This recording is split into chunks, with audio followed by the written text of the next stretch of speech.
What is good? Happy Thursday. Welcome to another great episode of the Real Deal Podcast. Let's go.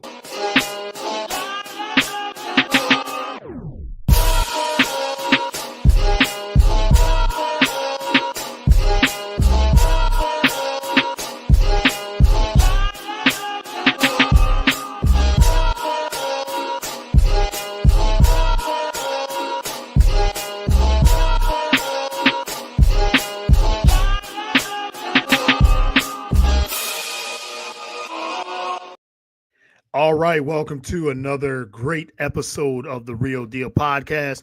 I'm your host, as always, Courtney Harden. Happy Thursday, February 27th. It's almost March. Can't believe it. February is over almost, and I hope everyone's enjoying their week and getting ready for the weekend. You can follow the show on all the major platforms, whether it's Spotify, Apple, we're on Spreaker, also bs3tvlive.com, and we're also on the Roku channel, BS3 Network. If you download a BS3 Network app, the Roku channel and the app, you can download it there as well. We're on all the social media platforms, whether it's Twitter, Facebook, Instagram, TikTok. So we're on all the platforms there. So again, shout out to the BS3 Network, sponsored by them, bs3tvlive.com. All right. Well, I got a great guest here on the show on tap. First time on the show. It's the first time on the show. We connected through some WNBA circles with some of the Zoom interviews that we do with the WNBA and everything too. So he covers the WNBA. He's a WNBA storyteller, also member of the PHWA, the Professional Hockey Writers Association as well, and Pro Hoops Writer Association. He's a writer, journalist, a little bit of everything. So welcome to the show, Willie G. Ramierz. Thanks for coming on. Really appreciate it. Thanks, Court. Appreciate it. Glad to be here. Yeah, for sure. And thank you for coming on. Like I said, we connected on the on Zoom on some of our WNBA Zoom conference calls. So I just reached out and said, hey man, we've been doing those for the last year, 2 years. Well, the last couple of years for me at least. And I, asking questions and things like that. So wanted to get you on the show. So I'm glad that we connected on that front. So thanks again for your time. Really appreciate it. Yeah, 100%. It's always interesting, one of the good things that came out of COVID, I guess, is the sports that continue to use Zoom to keep everyone in touch with press conferences. A lot of the professional sports leagues do not use it anymore outside of special occasions, or somebody signs something or a free agency trade or something takes place, and they need to get a press conference done. But for the most part, you don't see the WNBA, or you don't see leagues like the WNBA or now Unrivaled do Zoom press conferences after a game as often as we're seeing with all the teams. So and then for me, you catch up with people that are always on the Zoom during the WNBA season. They happen to come into town to cover the Aces. Everyone's coming to Vegas, it seems like, at least once a year, or now with Unrivaled. So it's always good to catch up with people that you just always see on a Zoom. Yeah, for sure. Yes, definitely.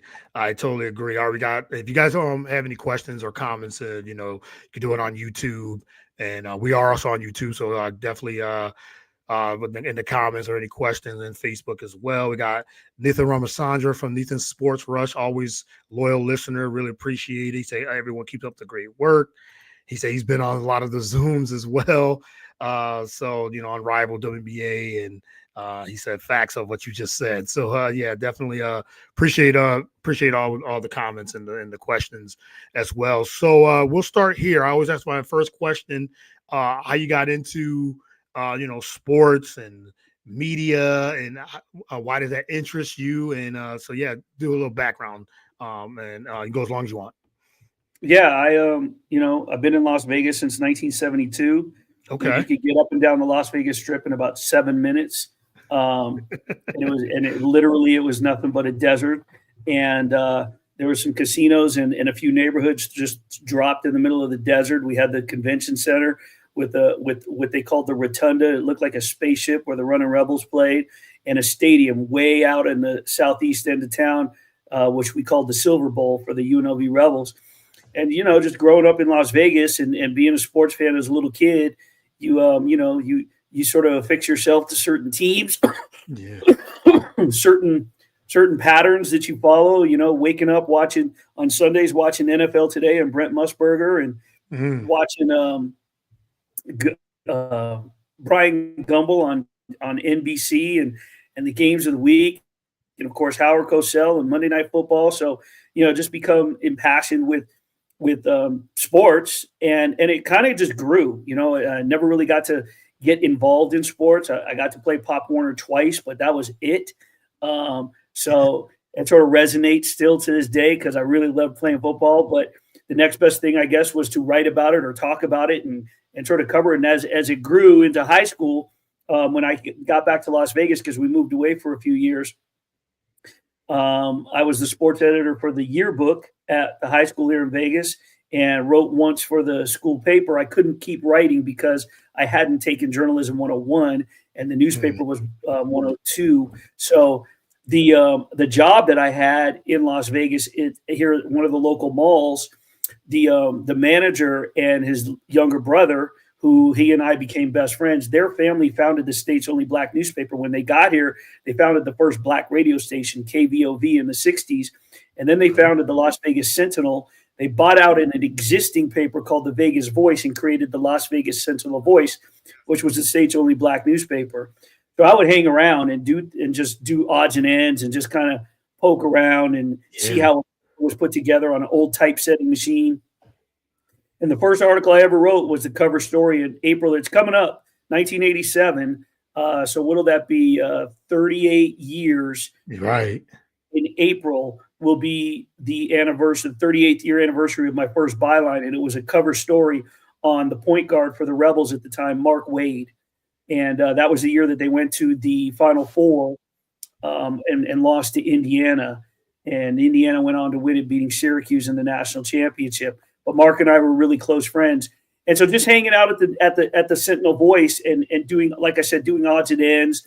That younger brother of the two brothers who I was best friends with at the time, we would drive up to Utah to take the flats, the proofs, and that's where they got it printed every Thursday. It was a weekly newspaper. And I'd say about 4.5, 5 years later, when their parents took ill, the father had died, Colonel Ed Brown, and Betty took sick. The older brother Lee took over the paper, and it just became a family project. His wife, the marketing director, and me, and I became the sports editor. And I never went to college. I took some college courses here and there, but I really just learned hands-on experience being the sports editor of the Las Vegas Sentinel Voice and covering the black community, and really became entrenched in community news in terms of, putting out good articles and good news and sort of being the voice for the athletes from the black community. And at the time, there were only 10 high schools. So there were different odds and ends. We'd work every Tuesday and Wednesday night till, all hours of the morning, putting the paper together, putting it to bed. And eventually we put the local newspaper, the Review Journal, started printing it. We stopped going up to St. George, Utah to get it printed. So when it was printed Thursday, one of my duties was to drive throughout the black community and dropping bundles of papers off. And when I tell you that it was enlightening to see how much people really appreciated community news, because they would be waiting for the Sentinel Voice. Yeah. There'd be different workers that got off at 1, 2 in the afternoon, and they'd be waiting at the market or the whatever, one of the little restaurants or the churches, wherever I dropped it off. So I did that for, about 4.5 more years. And so from 87 to 95, I was involved with the black community, the black newspaper. And then I got my first big break. I had been stringing for the Las Vegas Review Journal, covering high school sports, and USA Today at the time was the only national voice for high school sports outside of newsletters and magazine, Scoop magazine, or just Hoop magazine, whatever. And we had one or two AAU tournaments, and that was it. You had the in-season basketball tournament was the Reebok Holiday Prep, and the Nike Invitational, which Sonny Vaccaro brought Nike to town when some other guys in town started AAU hoops here in the late 70s. And in 1995, Sonny Vaccaro came back. If anyone watched the documentary Air, or the docu-movie Air on Michael Jordan, they know the story of Sonny Vaccaro. Yep. He joined Adidas. He came to Vegas in 95 and regrouped with one of the guys, Larry McKay, and then his assistant, Jim Allen. And they started the Big Time tournament, the Adidas Big Time. And it came right out of the ABCD camp in Teaneck, New Jersey. And he gave me a quote for USA Today. He said, "I came back here to put Nike's tournament out of business." It was an all-out war. He really did not like Nike after all that went down. And by the end of that tournament, because of Sonny, I had shadowed a young man out of Lower Merion, Pennsylvania, and covered him for the Review Journal, USA Today, and the Sentinel Voice, named Kobe Bryant, as a junior in high school. And at the end of that tournament, I was offered a full-time job at the Review Journal, and that's how sort of just transitioned from there.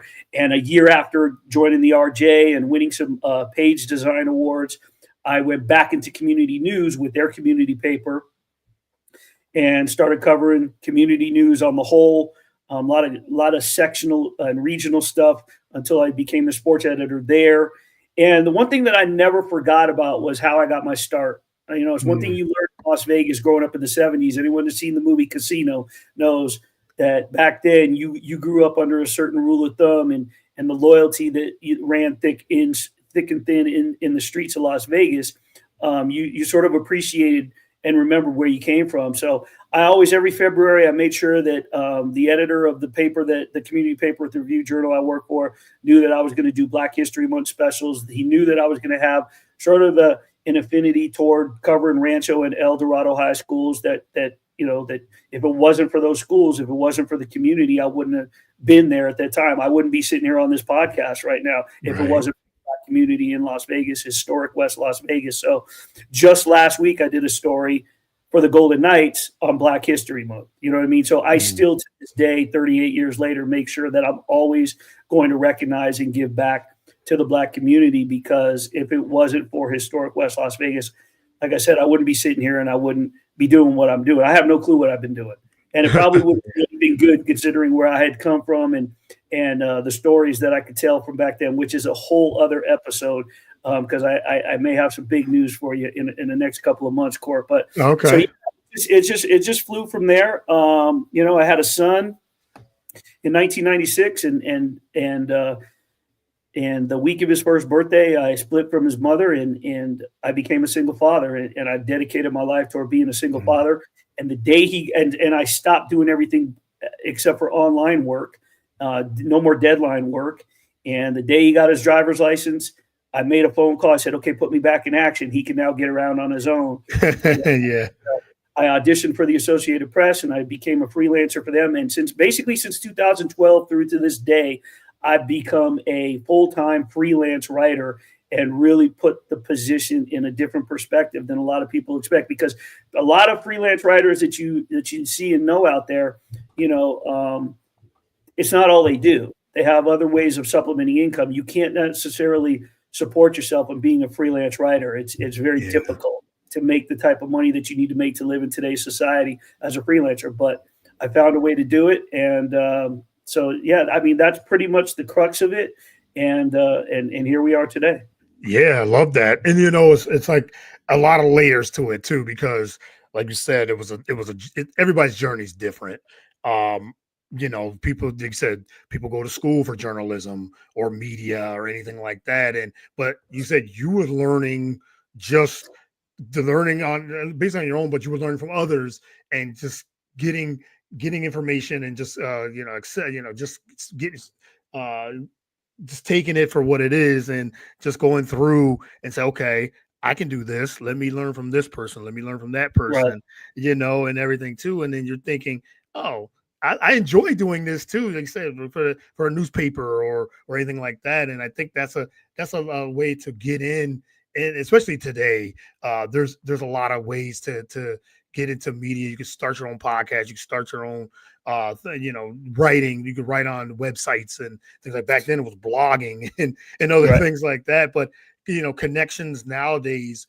You can get it now. It's very competitive, and we'll talk about the future of this sports media, where you have a lot of different things like layoffs and things like that that's happening, which it's bad. It's really bad at what's going on over the last years or so, especially with the pandemic and the way things are. But you could do a lot of different things of what sports media really means, what it entails, what it is today. But I really like your journey. You said you just kind of you went ahead and say, hey, I didn't go to school, but I can pick up a lot of information. I can pick up a lot of tips and things like that, and really with my path of freelancing. And so I really enjoyed that your background of that. Yeah, I appreciate it. It's and back then it was the right. Like I think it's harder now to do it because it's very cutthroat. Number one, it's very cutthroat nowadays. Yeah. Again, I come from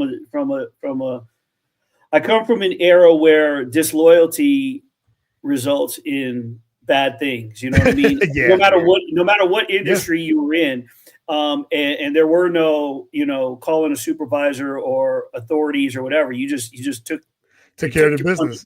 You took care of your punishment. You took your punishment, yep. and you just walked away, and that was it. I've been backhanded as a smart aleck 17, 18-year-old in the clubs running the streets by a number of people that taught me real quick, keep your mouth shut, keep your nose clean, and watch, and you respect who you respect. Yeah. These days, that just doesn't fly. And the problem is like you said, we'll talk about the future of sports media, social media, journalism, but that respect is lost among a lot of young reporters' egos have become really big, really quick. They get out of college, and they don't realize that they're being hired, and they're replacing people that have they've earned their stripes and put their work in. But the only reason why they're being hired is because they've been taught, they're technically sound, but they're just supplementing a cheaper income. A company's getting out of paying someone a lot more money because you're out of college and you're just happy to get the job. So you need to watch your step, because they come in with this cocky attitude as if that they've actually earned their right to do that. The only thing you got was that paper degree. Well, guess what?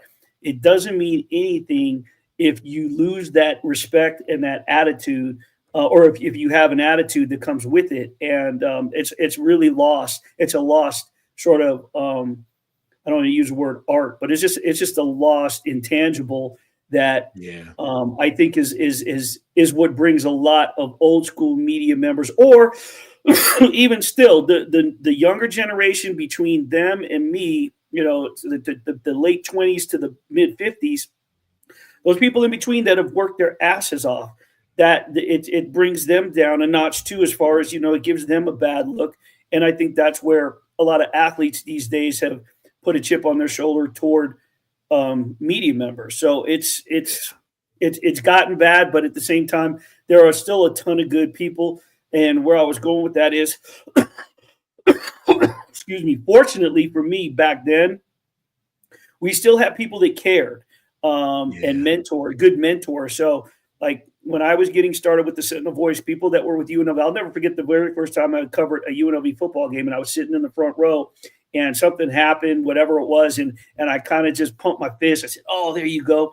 And the SID at the time, who became a really close friend of mine, put his hand on my knee really, really subtly and leaned over. He goes, "Willie, you don't cheer in the press box." I didn't know that. Right? You learn that in J school when you're going and you become part of the school media.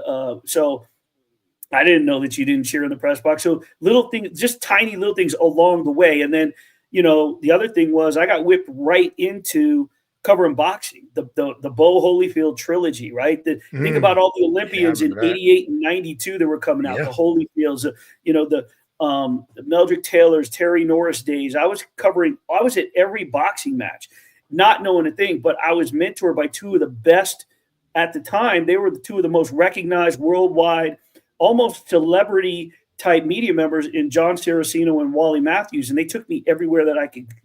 Private training sessions at the old Johnny Toko's gym that nobody was allowed to go. I was allowed to go to those places. So being mentored back then, it's a lot different. And that's one thing that you talk to some of the local media members here in Vegas that are now above what I'm doing. Like, they've got better jobs than I've got. They've got full-time gigs. When they were in college here at UNLV, they were their seat at the end of press row.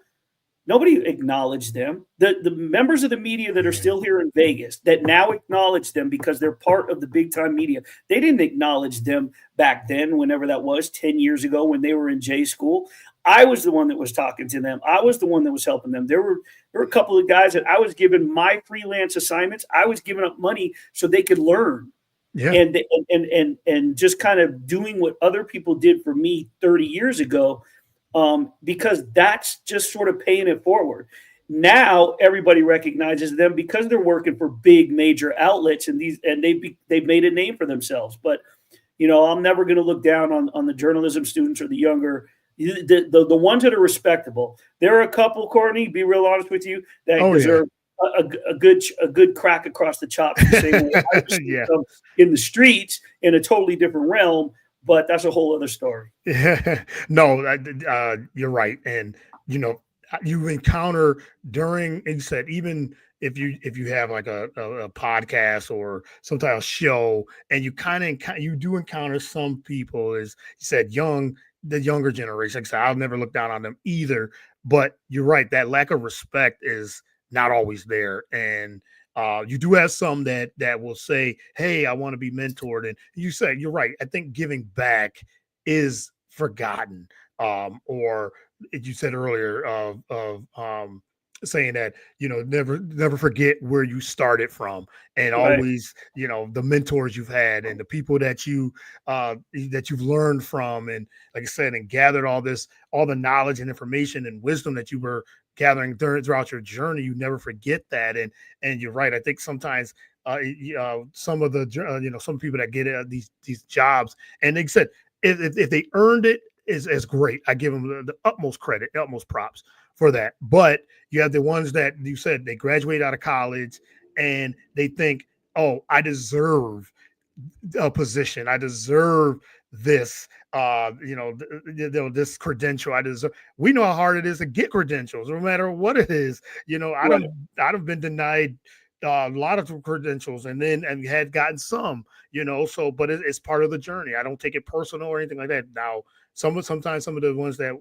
some of the media members that we know, or they tell it too. They say it right on social media. Oh, I didn't get this. I don't need it or whatever. It's like, no, sometimes you got to just earn. You got to put in the work. You got to earn it. And then once you start putting in the work, okay, then that your fruits of your labor, it comes to you from that. But as you said, some of them are very disrespectful, and I think that's where you're right. That's where the future of part of the future of social media and media itself, sports media, is going. Is that you have a lot of people. I've been to Super Bowl media where I was there last year, not this year, but last year. That was my first time, and seeing some of the people just cutting through people, and it's a cutthroat business, and this and that. I'm like, man, this is not what I signed up for. That's not what I wanted to do. I, learn to show respect and be respectful. And, I know it's a hustle. It's a big time hustle. And if you're not ready for that, then that's one thing. But the future of it is like some of these people just, they step over people sometimes, and it's cutthroat. But that would be my question. Like, what do you think of the future of sports media and social media, and where it's gone now? The journey, like you said, I think it has grown and there's more access. I think that's great, but it might be sometimes too much access, and people do look down on media in itself too. So what do you think of all that in general, like the future of social media and sports media in general? I think if we continue down the path that we are with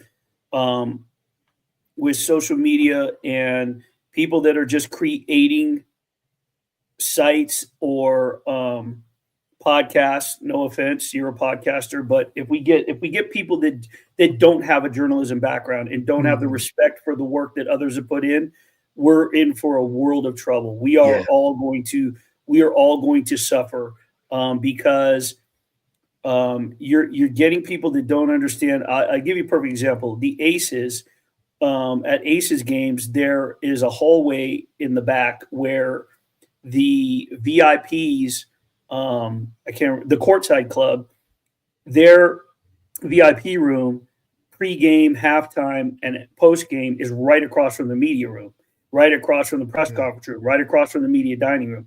There are some people that don't understand the rules and don't care, even though they're in the email. They get an email confirming their but they don't read the guidelines that say, you're not, or updated emails that have said, do not go in the courtside club. And they go in there with their credential because they have this bubbly, friendly personality.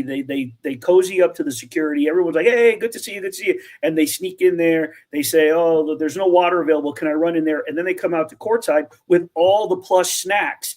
It's just an example of the disrespect of some of the people that take advantage of a credential, and it makes it bad for everybody else.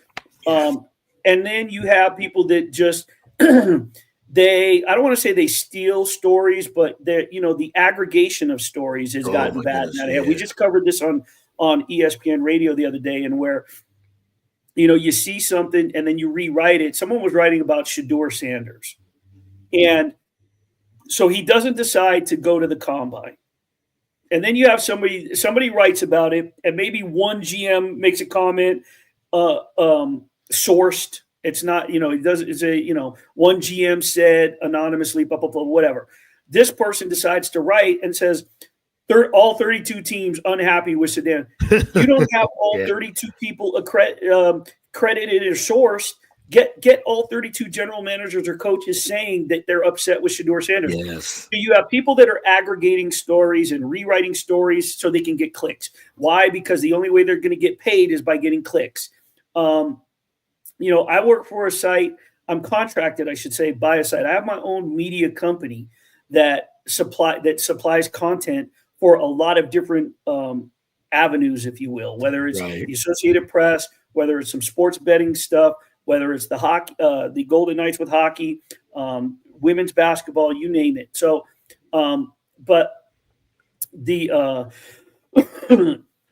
I lost my train of thought because I was thinking about that aggregation. Yeah, that aggregation. No, that's true. one of the sites, when they asked me last year to come aboard, they told me it was about clicks. And I told them, I said, one thing I am not going to do is I'm not going to jump on a controversial story just for a quick 250 worder because it'll generate clicks. If it's going to be harmful to the team or the player that I'm covering, or just to my name, because it's not worth it to me. I don't care if it's going to mean that it's a $500 article extra for clicks when it's BS. It's not fair to the team. It's not fair to my fellow journalists. So I don't play that. If I'm going to write something, I'll put some work into it. Right now I'm working on a 3-story project for the Hockey News, and it's with the Henderson Silver Knights. It's not even the Golden Knights, because I want to make sure that there's a relationship established with those people. You know what I mean? So if you're not going to, it goes back to putting in the work. If you're not going to put in the work and you're just going to take advantage of your credential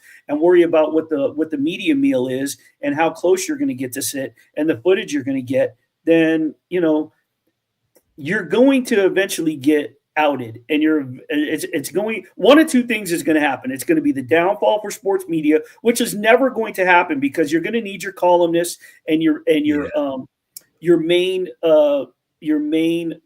paper of record in each town. You're going to need your wire service, and you're going to need your TV people, which, by the way, that's a whole other story. Another thing too.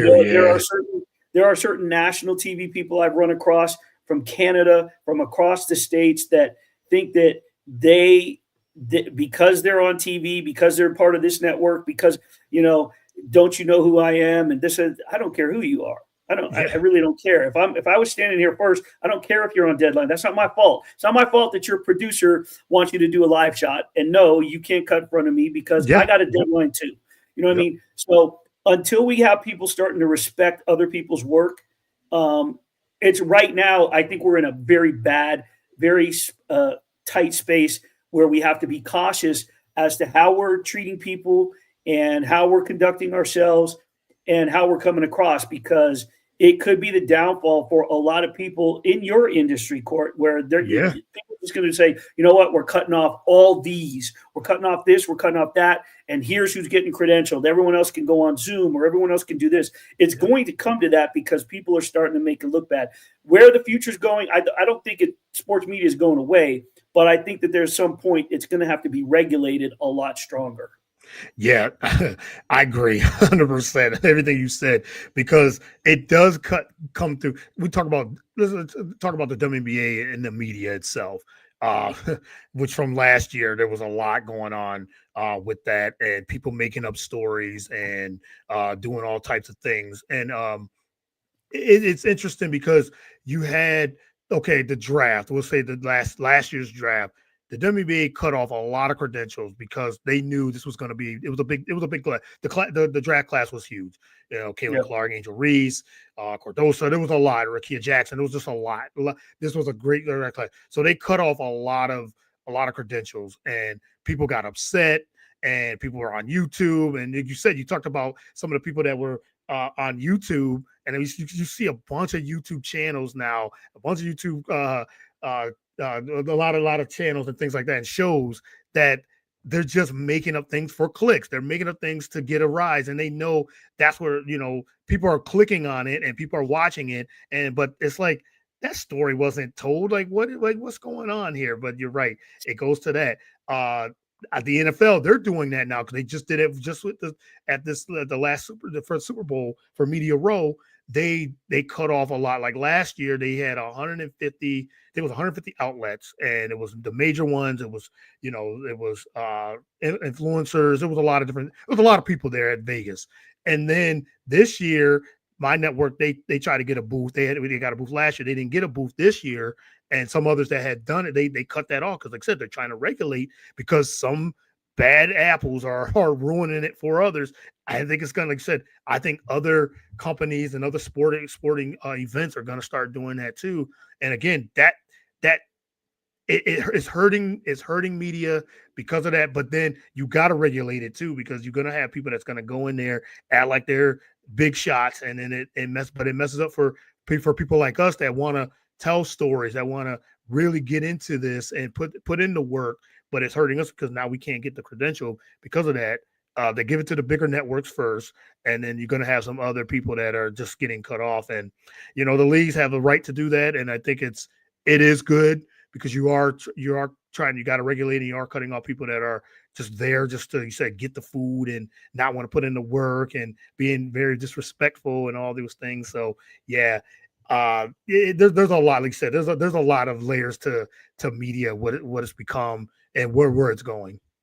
And and to further on that, let's keep it with the WNBA because that's why we're here, right? To talk about women's hoops. Yeah.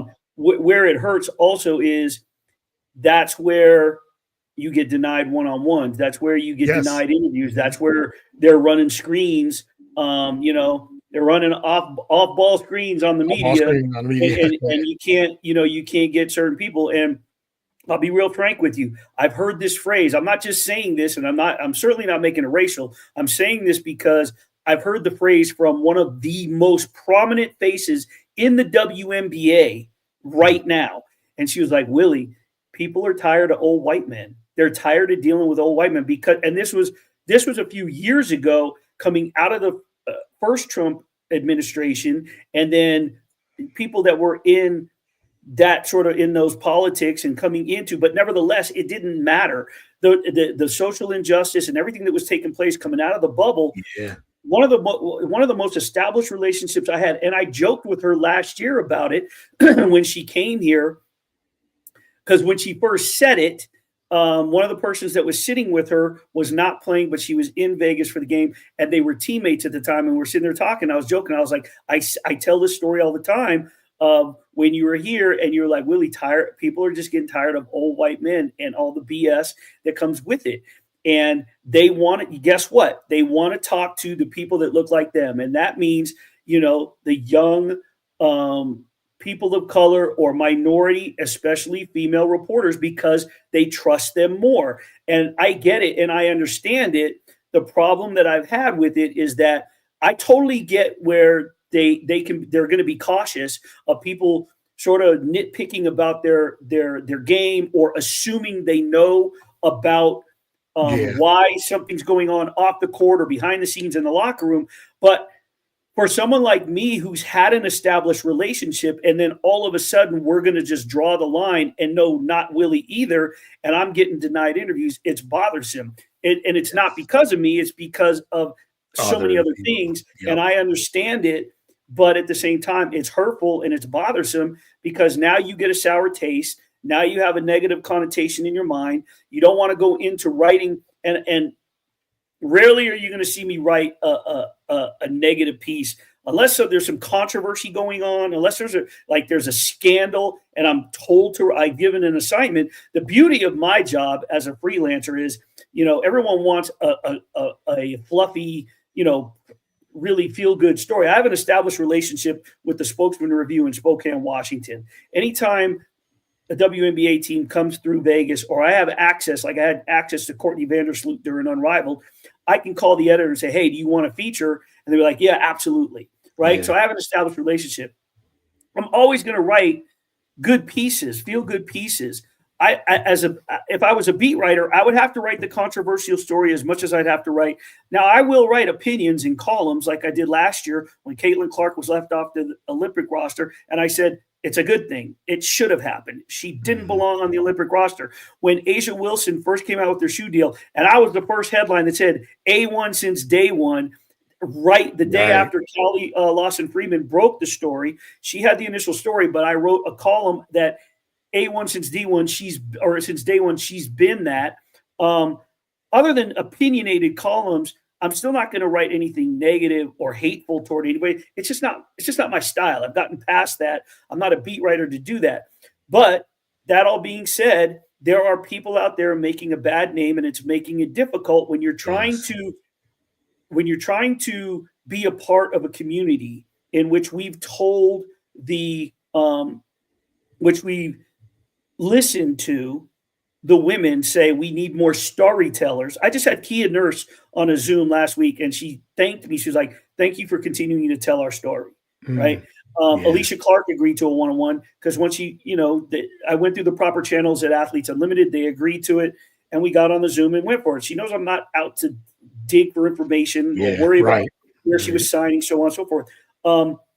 But when you've worked hard to establish that relationship and establish that presence as a storyteller that you ladies are looking for, and then it works against you because they're tired of dealing with old white men, in the words of that player, and you get lumped in, and there's nothing I can do about it. I just have to buy my time and wait for the season to get started and hope I can catch them on a visiting day.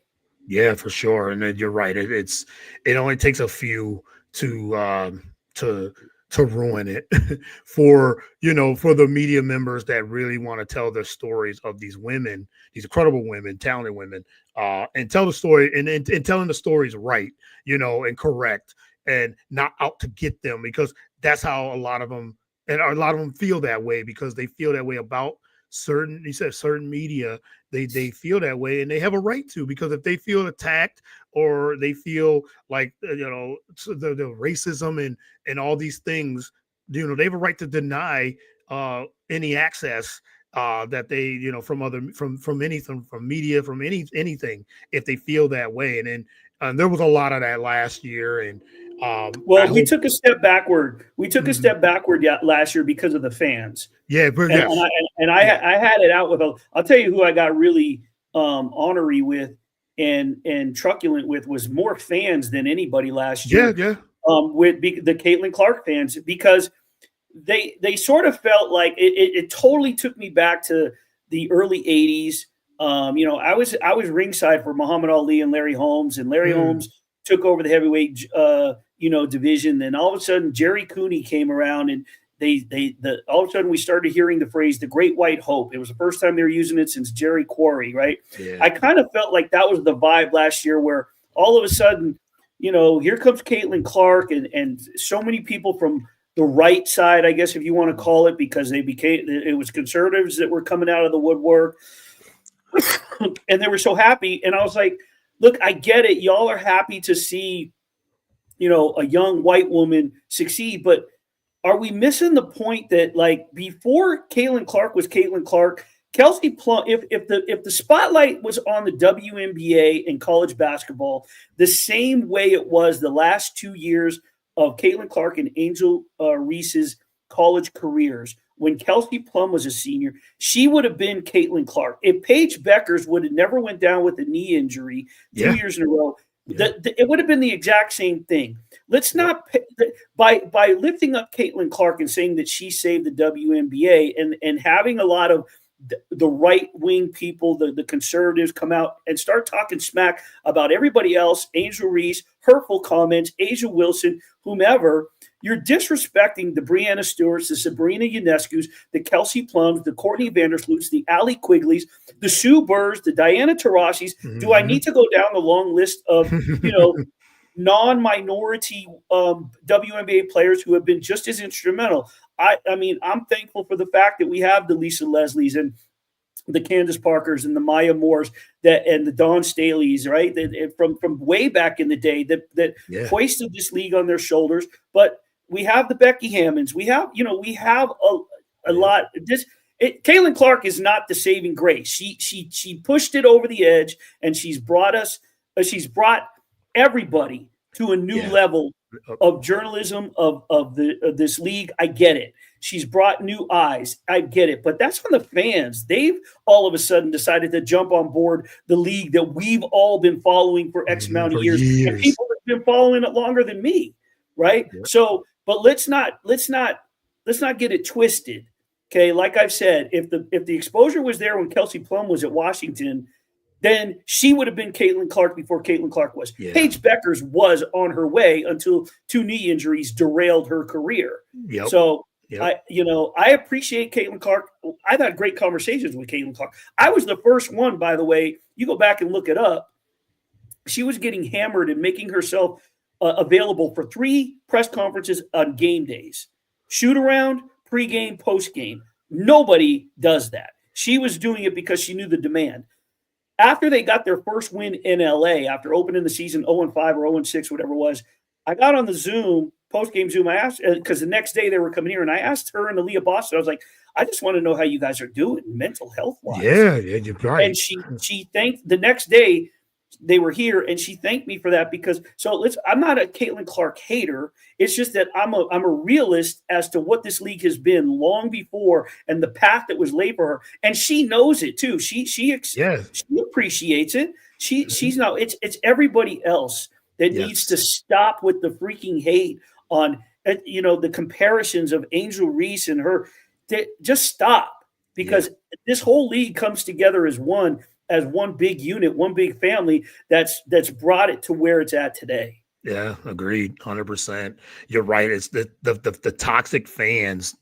I won't say all, but a lot of the toxic fans that really, really muddled up a lot of the people that that was trying to get into the WNBA, or the ones that have watched it and covered it and for many years. You said, and as you said, it's not Caitlin Clark, it's not CC, it's not her at all. It's, as you said, it's the fans that jumped on board, that not only knows her, which is fine. You can be a fan, but they did push, like I said, they were trying to push this narrative of things that Caitlin was like, no, that's not it. She came on and said, this is not it. Like all the things that were, as you said, the hate, the racism, all these things that was going on. And it did make it hard to cover, made it hard to watch because of the fans, but we got to keep telling those stories. As you said, you got to keep telling the stories of the Kelsey Plums, of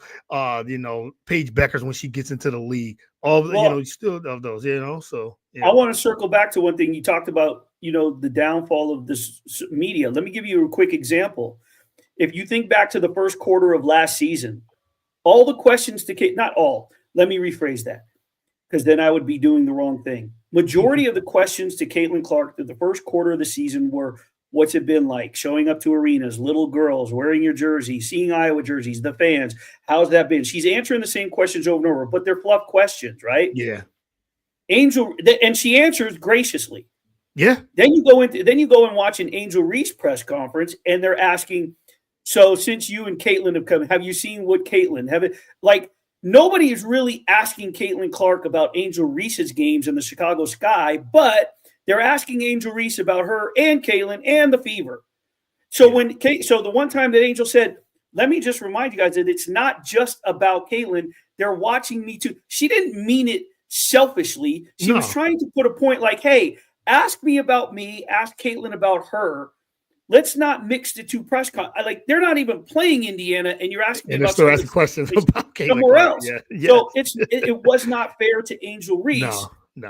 Because the sound bites, as you know, as a podcaster, right? And you have this video, you could chop any part of this video out as you want. You could turn around and chop up the part that I talked about, old white man, and spin it however you would like and make me look good or bad. That's what people were doing last year with Angel Reese. They were chopping up the interviews and the videos with her and just spewing out where she may have snapped back, and then Coach Spoon jumping in going, that's enough, questions over. And all of a sudden it was a hostile press conference. Yeah. But it wasn't.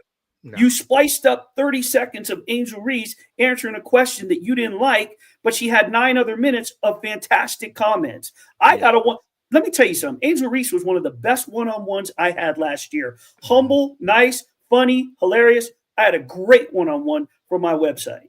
It was, she was awesome. Yeah. So I don't want to, I just don't want to, I get very frustrated when I hear the hatred toward that young lady. Yes, me too. I do too. Totally.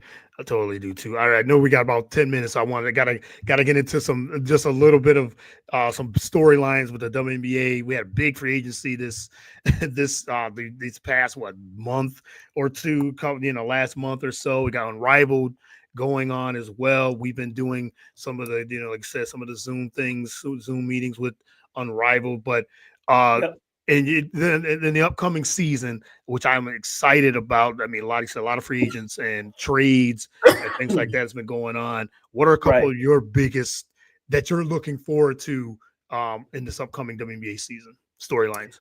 Well, first and foremost, I'll be honest with you. I'm looking forward to Chicago. Tyler Marsh is I consider him a friend as well as somebody that I covered as an assistant coach here. I think he's got a real shot at getting the Sky into the playoffs.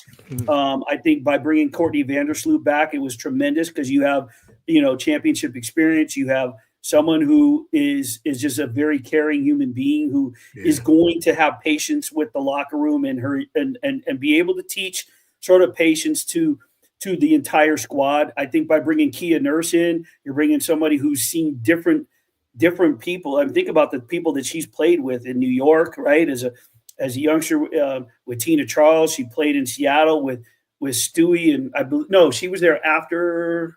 She went there right after Stewie, but nevertheless, she was with the Sparks. So I mean, she was in Phoenix. She's played with some of the greatest basketball players. So to bring a collection of that, I asked De'Erica Hamby and I asked Tyler Marsh. The very first thought comes to mind, and they both, on 2 separate interviews, they went professionalism. I mean, it was the very first things out of their mouth. It was wild. So you bring that to a locker room with the talent like Camila Cardoso and Angel Reese and Tyler Marsh and what he's learned. I'll tell you the thing that I'm also excited to see between Tyler Marsh and Natalie Nakasi is something that I asked both of them. Everybody wanted to know, what did you learn from Becky Hammon? You know what I wanted to know? What did you learn from the players you were coaching? Because the collection of players that the Las Vegas Aces have had the last 3 years can teach a coach a thing or two. And one of the smartest and most intelligent and most brilliant players that I've ever covered is Kelsey Plum. The work ethic that woman put into her body, into her pregame 30-minute workout that she would only let Natalie Nakasi get her ready for. If I was ever doing a story on a visiting guard for whatever, I would always request KP. She could break down X's and O's of what that player could do. You want to talk about one of the smartest players in the WNBA? Hands down, Kelsey Plum is easily one of the smartest players out of the 144 or whatever we're up to now in the WNBA. Yeah. There's no doubt in my mind. For sure. So What did Tyler Marsh and Natalie Nakasi learn from them? I want to see what the Lynx are going to do because they're coming with a vengeance. We saw the Liberty win in revenge last year. The Lynx are coming in revenge. I want to know if the Liberty can run it back. It's going to be difficult. And I want to see what Becky does because she's going to put her coaching wits together with basically a brand new roster around her three main people. I mean, Jewel Lloyd's going to fit right in. Yeah. I think she's going to bring an incredible defensive game. But there's a lot of I mean, we could go down. I could tell you a storyline, probably, Courtney, of every single team. Yeah, I'm sure we could. Overall, my favorite player, just in general, from covering her from the All-Star game a few years ago, and I just love her personality and that Southern drawl and that magic smile. I mean, who does not like Alicia Gray? You know what I mean? Exactly. So now getting to get Brittany Griner down there, I mean, I just – there's every storyline you can think of across the WNBA is going to be great. I mean, De'Erica Hamby, I can't wait to see her and Plum get back together on the court. Ray Burrell, I think, is having a fantastic coming out season and Unrivaled. She's a Vegas gal that I remember when she, when she transferred high schools here in Vegas and took Liberty to the championship. I almost won it in overtime. So, I mean, a lot of storylines. Like you said, we could have went down the whole list of each team. And now, you have now what 13 teams now because you got the Golden State Valkyries. That's a storyline. As the new team. And I'd be remiss real quick. I do have to give a shout out. I don't know if you were on the Zoom, but I was on the Zoom with Talia and Noelle Quinn last week. And Noelle Quinn is one of my favorite people in the entire league, coach or player. And I think that her poise and grace through everything, I don't care what the allegations were. They didn't find anything. And I'm not calling Jewel Lloyd a liar, and I'm not calling Noelle Quinn a liar. But what I do know is this. Noelle is a passionate coach. And however things may come across, Becky Hammond, the joke always at post-game press conferences was, how much did you swear in the locker room? And they would always say, we can't repeat what she said. So the bottom line is I hope for the best of Noelle and Seattle up there with Nika Mule. They got the second pick in the WNBA draft. I would love for some reason to see them get Paige Beckers and her and Nika Mule rejoin, even though Nika's out and you don't know when she's coming back. But I think they have a special roster, but I think it's a special team because of Noelle Quinn.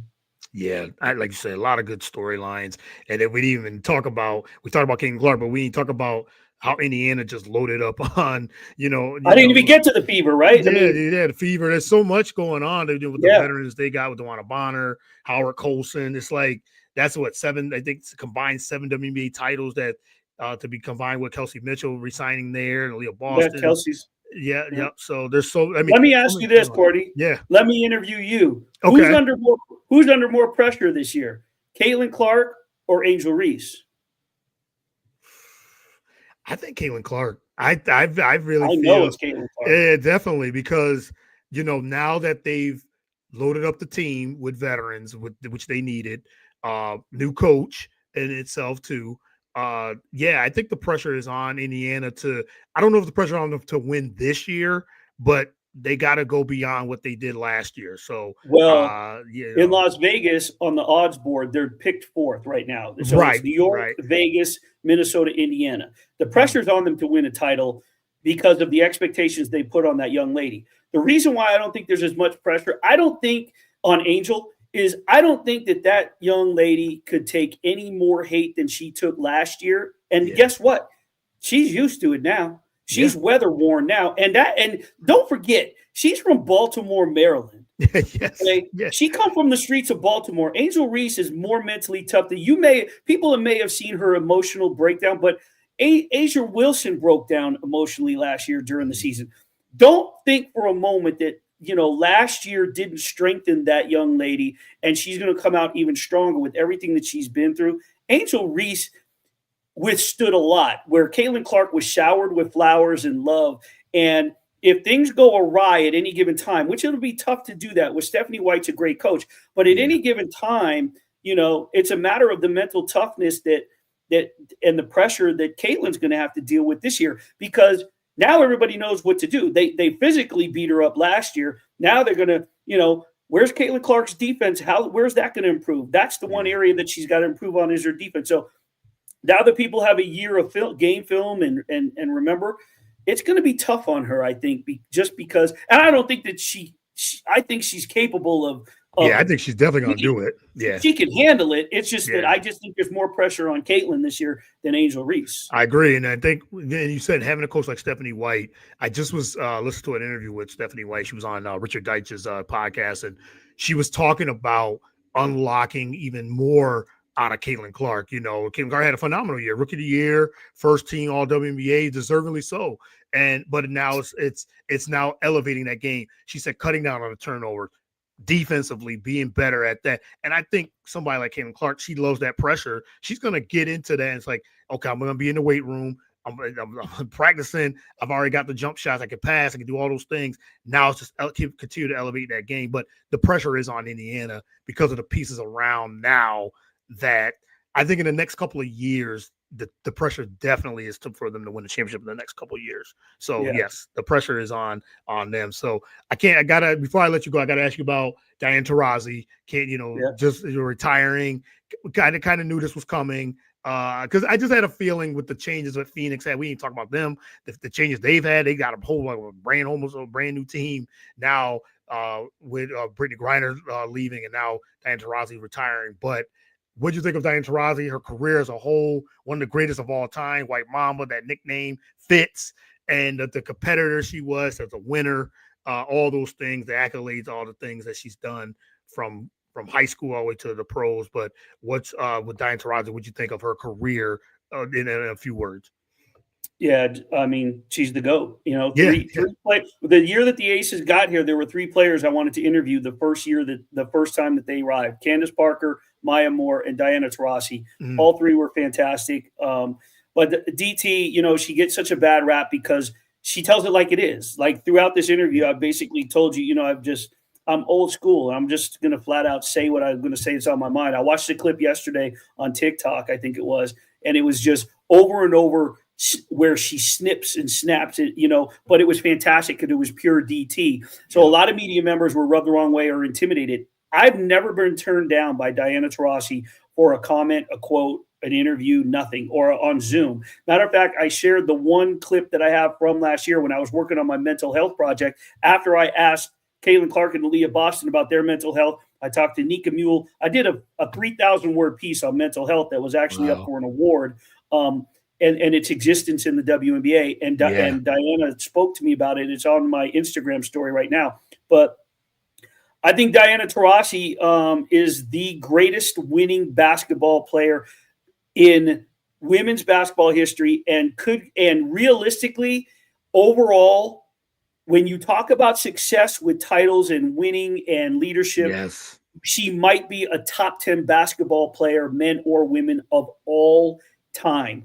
I know everybody wants to jump on this Caitlin Clark bandwagon and say what she did to Diana Taurasi last year, but let's not forget that Diana Taurasi is already ahead of Caitlin Clark through Caitlin Clark's first year in the WNBA in terms of Caitlin Clark made it to the national championship twice and lost.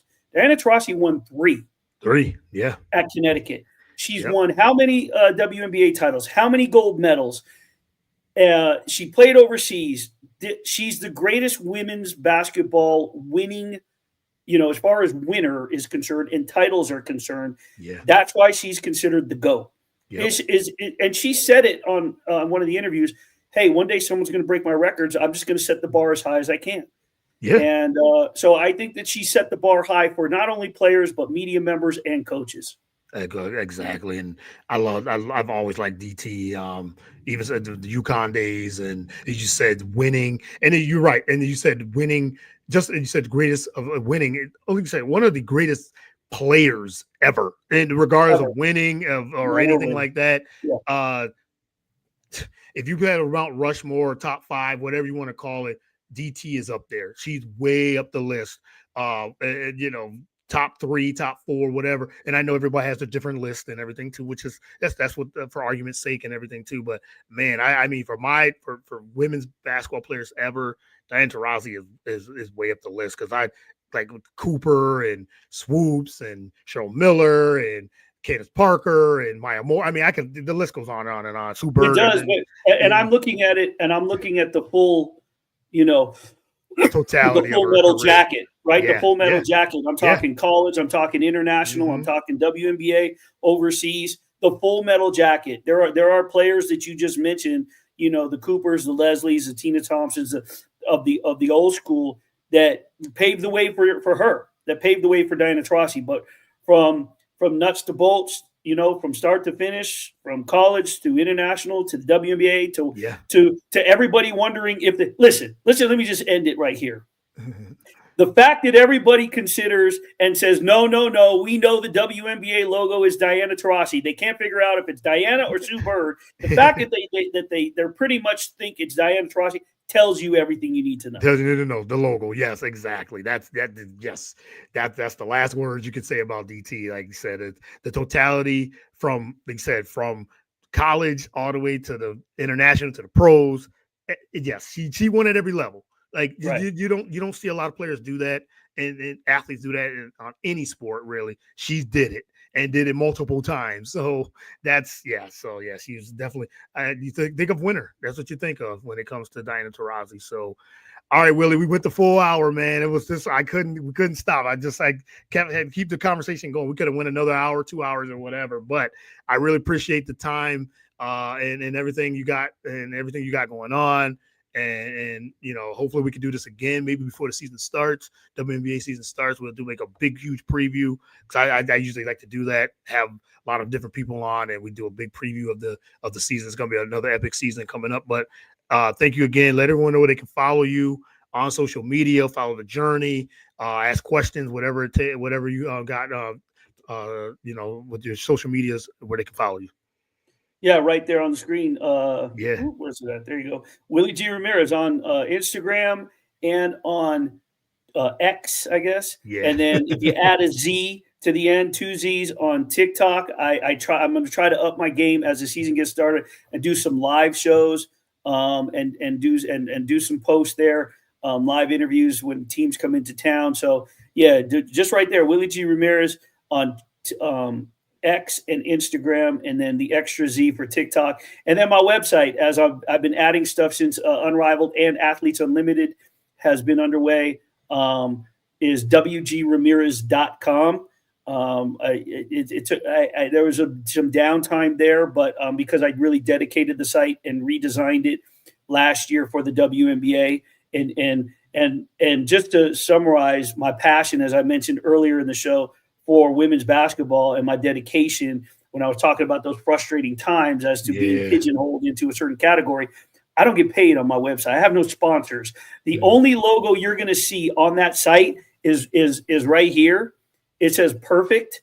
That's my son's brand, and he's a 2-time bodybuilding champion and a trainer. And on there are banners that say "Get your free 7-day whatever." But that's it. I mean, that's my son's banner. I don't have sponsors. I don't get paid. I do all the work that you read up on that website is for free, just because, just to give them coverage. Yep. So I just did a story on Elizabeth Kitley. That's the freshest story up there from the press conference 2 days ago. Oh yeah, with the Las Vegas Aces. So that's the freshest story up there right now. Go read about Elizabeth Kitley, and I'll have more content coming up. And I appreciate you having me on. Yeah, man. Yeah, follow Willie on all those platforms, the website, and all the social media platforms as well. So you follow me. There it is. I Get the Real Deal, the podcast. Like I said, it's on all podcasts and social media platforms as well. So again, thanks Willie for the time, man, and look forward to maybe we'll meet up somewhere in person on one of these things that with the credentials and everything too. But if not, it'll definitely be Zoom, and continue with the great coverage as well. Really appreciate it. All right, thanks. I appreciate you, Corey. All right, man. Have a good one.